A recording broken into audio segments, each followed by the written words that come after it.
মৰমৰ ছাত্ৰ ছাত্ৰীসকল, আজি মই তোমালোকৰ অসম জাতীয় বিদ্যালয়ৰ ক্লাছ 6ৰ ইংৰাজী পাঠ্যপুথিৰ দ্য মাৰ্চেণ্ট অৱ ভেনিছ নামৰ লেচনটোৰ সম্পূৰ্ণ প্ৰশ্নবোৰৰ লগতে ইয়াৰ এক্টিভিটিবোৰকো সমাধান কৰি দিম। আৰু এতিয়ালৈকে যিসকলে চেনেলটো ছাবস্ক্ৰাইব কৰি লোৱা নাই, কৰি লোৱা, কাৰণ তোমালোকৰ এনেধৰণৰ ভিডিঅ'বোৰ ইয়াতে পায়ে থাকিবা। তো এতিয়া কুৱেশ্যনবোৰ লৈছোঁ। Comprehension. Answer the following questions. তলৰ কুৱেশ্যনবোৰৰ আনচাৰবোৰ কৰিব দিছে ইন কমপ্লিট চেণ্টেঞ্চেছ, সম্পূৰ্ণ বাক্যত। এইটো চাইছোঁ, who is William Shakespeare. William Shakespeare কোন হয় বুলি কৈছে। ইয়াৰ আনচাৰটো হ'ব, William Shakespeare is one of the greatest dramatist of the world. William Shakespeare হ'ল বিশ্বৰ এজন অন্যতম শ্ৰেষ্ঠ নাট্যকাৰ। এবাৰ বিটো চাইছোঁ, what type of drama is the Merchant of Venice. The Merchant of Venice, এই ড্ৰামাখন বা নাটকখন কেনেকুৱা ধৰণৰ নাটক বুলি কৈছে। ইয়াৰ আনচাৰটো হ'ব, the Merchant of Venice is a tragicomedy. যি মাৰ্চেণ্ট অফ ভেনিছ এই ড্ৰামাখন আছে বা নাটকখন আছে, এইখন এখন ট্ৰেজি কমেডি বুলি কৈছে। ট্ৰেজি কমেডি মানে ইয়াত ধৰা ট্ৰেজেডিও থাকিব আৰু কমেডিও থাকিব।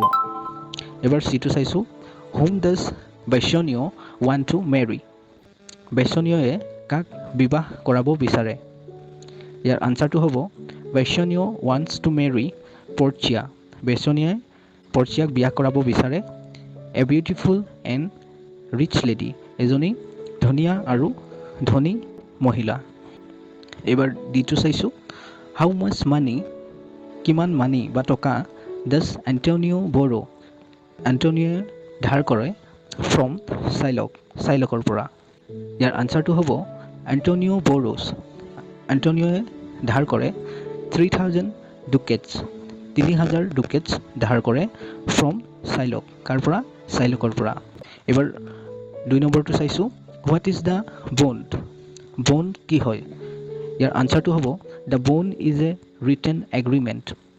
বণ্ড কি হয় বুলি কৈছে, এক লিখিত চুক্তি মানে বিটুইন টু পাৰ্চনছ, দুজন ব্যক্তিৰ মাজত, অৰ মোৰ বা দুজনতকৈ বেছিও হ'ব পাৰে, ফৰ এ পাৰ্টিকুলাৰ থিংছ, এক বিশেষ বস্তুৰ বাবে। এবাৰ 3 নম্বৰটো চাইছোঁ, হাউ ডাজ পৰ্চিয়া ছেভ এণ্টনিঅ। পৰ্চিয়াই এণ্টনিঅক কেনেকৈ ছেভ কৰে বা বচায়।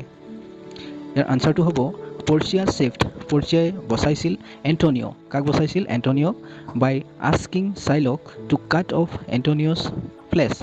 কি কৈ পেলাই, এণ্টনিঅ'ৰ এই যি মাংস সেয়া কাটিব পাৰে, বাট কিন্তু without dropping a single drop of blood, এটোপালো ব্লাড অৰ্থাৎ তেজ পৰিব নালাগিব বুলি কৈছে।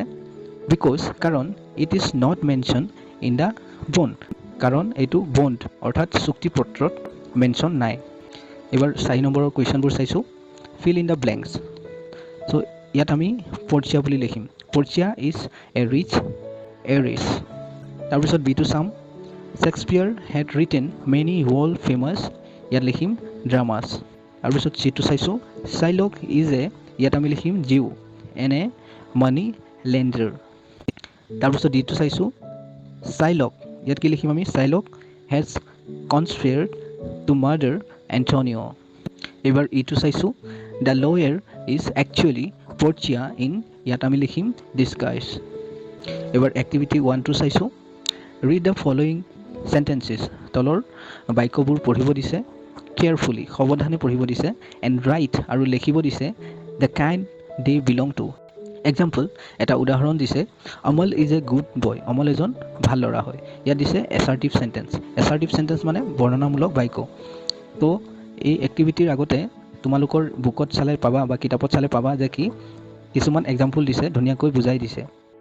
চ' মই ভিডিঅ'টো বেছি দীঘলীয়া হ'বৰ বাবে সেইবোৰ এতিয়া বুজাই থকা নাই, কিন্তু তথাপিও মই তোমালোকক অলপ শ্বৰ্টত বুজাই দিওঁ। Assertive sentence, interrogative sentence, imperative sentence, objective sentence আৰু এক্সক্লেমেটৰী চেণ্টেঞ্চ। এছাৰ্টিভ চেণ্টেঞ্চ মানে বৰ্ণনামূলক বাক্য, যিবোৰ বাক্যই ধৰা বৰ্ণনা কৰিব। ইণ্টাৰগেটিভ চেণ্টেঞ্চ মানে প্ৰশ্নবোধক বাক্য, য'ত মানে প্ৰশ্ন সুধিব।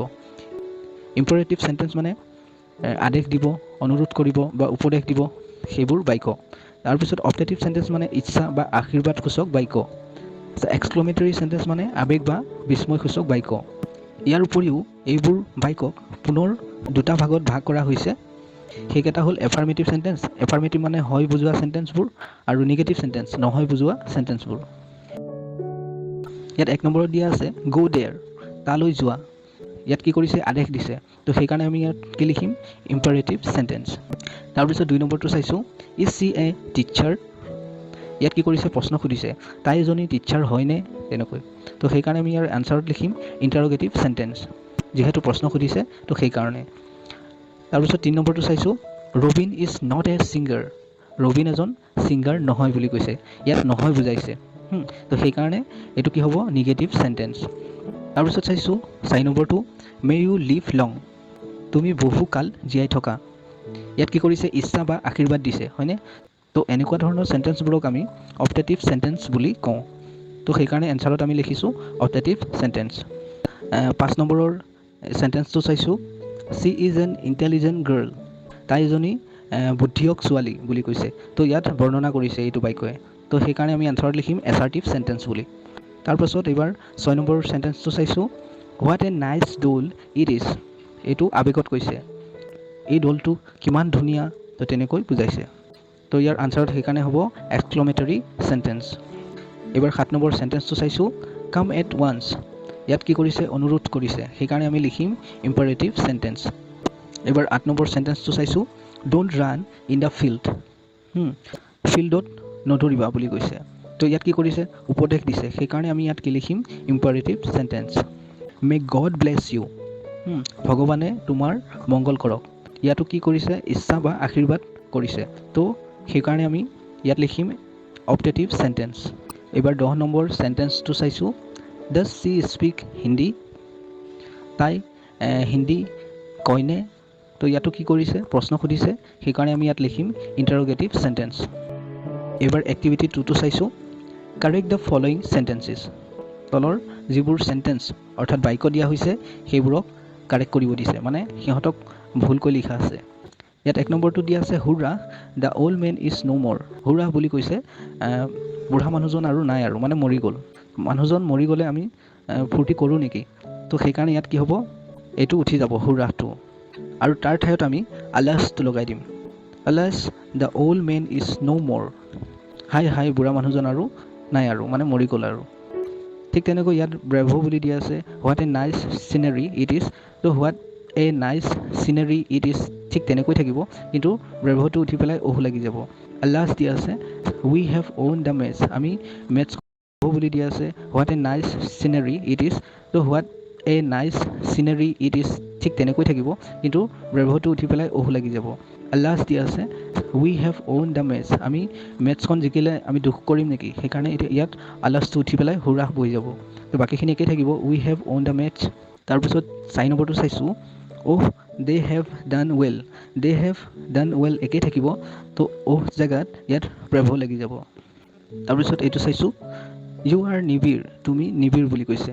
Right a letter. এখন চিঠি লিখিব দিছে। To your friend. তোমাৰ ফ্ৰেণ্ডলৈ। Inviting him. তাক ইনভাইট কৰিবলৈ। To the marriage ceremony. বিয়াহৰ অনুষ্ঠানত। Of your sister. তোমাৰ ছিষ্টাৰৰ। ইয়াত ধৰা মই স্থানটো লিখিছোঁ জালুকবাৰী বুলি। তোমালোকে নিজৰ ইচ্ছা অনুসৰি যদি লিখিব খোজা লিখিব পাৰা। ইয়াত লিখিছোঁ জালুকবাৰী, গুৱাহাটী, আৰু ইয়াত তাৰিখটো লিখিছোঁ 09/06/2022। ডিয়াৰ, ইয়াত মই নামটো দিছোঁ Amit. Dear Amit, you will be glad to know' that the marriage of my sister Nisha comes off on 28 June 2022. I am inviting you on behalf of our family. Please bring your parents with you. I hope you will not disappoint us. Yours loving, Nivir. তো এনেকৈ লিখি ল'বা। Fill in the blanks. ইয়াত যিবোৰ blank দিয়া হৈছে সেইবোৰক fill up কৰিব দিছে। এণ্ড কমপ্লিট, আৰু সম্পূৰ্ণ কৰিব দিছে দ্য ফলোয়িং লেটাৰ। তলৰ যিখন পত্ৰ আছে বা চিঠি আছে সেইখন কমপ্লিট কৰিব দিছে। Take help from the help box. এই হেল্প বক্সটোৰ পৰা হেল্পবোৰ ল'ব দিছে। তো ইয়াত ডিয়াৰ আছে, তো আমি লিখিম ৰিতু। ডিয়াৰ ৰিতু। ইয়াত লিখা আছে, I haven't received any letter from you. ইয়াত লিখিম ফৰ এ লং টাইম। তাৰপিছত দিয়া আছে, হোপ ইউ আৰ। ইয়াত আমি লিখিম fine. I am very busy these days. এইকেইদিন মই বহুত বিজি আছোঁ। এজ মাই যিহেতু মোৰ ইয়াত আমি লিখিম examination is starting next week. তাৰপিছত আই ইয়াত আমি লিখিম হেভ। ইয়াত লিখা আছে অলমষ্ট ফিনিছ, ইয়াত লিখিম আমি দ্য প্ৰিপাৰেশ্যন। তাৰপিছত লিখা আছে for all the subjects but I still have to revise, ইয়াত লিখিম mathematics. I find this subject very ইয়াত লিখিম difficult but I am sure if I ইয়াত লিখিম practice but I am sure if I practice I will be able to do well। তাৰপিছত লিখা আছে please write to me soon, convey my ইয়াত আমি লিখিম regards to your parents and my ইয়াত আমি লিখিম love to your younger brother। তাৰপিছত ইয়াত লিখা আছে yours lovingly ইয়াত আমি লিখি দিম মনালী।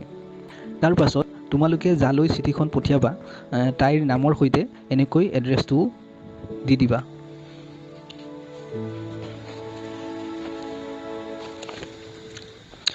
চ' মৰমৰ ছাত্ৰ ছাত্ৰীসকল, এইবোৰে আছিল তোমালোকৰ দ্য মাৰ্চেণ্ট অফ ভেনিছ নামৰ লেচনটোৰ কুৱেশ্যন আৰু এক্টিভিটিবোৰ। আৰু এতিয়ালৈকে যিসকলে চেনেলটো ছাবস্ক্ৰাইব কৰি লোৱা নাই, কৰি লোৱা, কাৰণ তোমালোকৰ এনেধৰণৰ ভিডিঅ'বোৰ ইয়াতে পায়ে থাকিবা। তো আজিৰ ভিডিঅ'টো